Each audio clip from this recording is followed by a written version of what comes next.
বিসমিল্লাহিৰ ৰহমানিৰ ৰহিম। 12 তাৰিখ আহি আছে। এই 12 তাৰিখৰ ভিতৰত 25 কৰোৰ মুছলমান মানুহে কি কৰিব লাগিব, নিজৰ ৰায় পেশ কৰিব লাগিব, নিজৰ মতামত দিব লাগিব। এই নিজৰ মতামতটো আমি কেনেকৈ দিম? নিজৰ মতামতটো আমি এনেকৈ দিম, প্ৰথমে আমি ক্ৰমত যাম, ক্ৰমত গৈ স্ক্যানাৰটো আমি স্ক্যানিং কৰিম।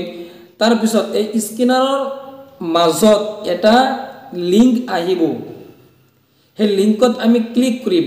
লিংকত ক্লিক কৰাৰ পিছত এটা চেপ্টাৰ আহিব, এটা পেজ খুলি আহিব, নিজৰ ইমেইল খুলি আহিব।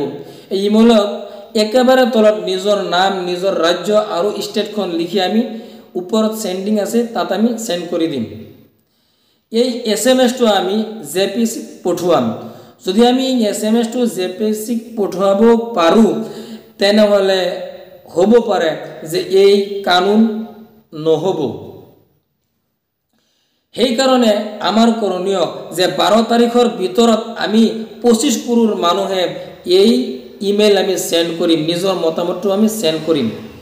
ওয়াকফ প্ৰপাৰ্টি অৰ্থাৎ আমি মছজিদত যিমানখিনি মাটি দিছোঁ, মক্তবত যিমানখিনি মাটি দিছোঁ, কবৰস্থানত যিমানখিনি মাটি দিছোঁ, দৰগাহত যিমানখিনি মাটি দিছোঁ, এই মাটিৰ কোনো কাগজ নাই। আৰু যদি কাগজ থাকে তেনেহ'লে এইটোৰ মালিক কোন? সেইকাৰণে বিজেপি চৰকাৰে বৰ্তমান সময়ত এইটো এটা বিল, এটা কানুন বনাব খুজি আছে।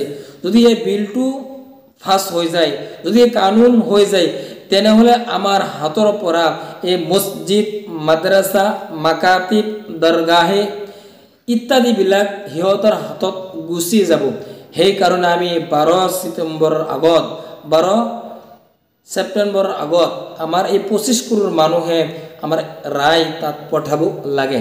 এই ৰায়টো আমি ইমেইলৰ সহায়ত পঠোৱাম। ধন্যবাদ।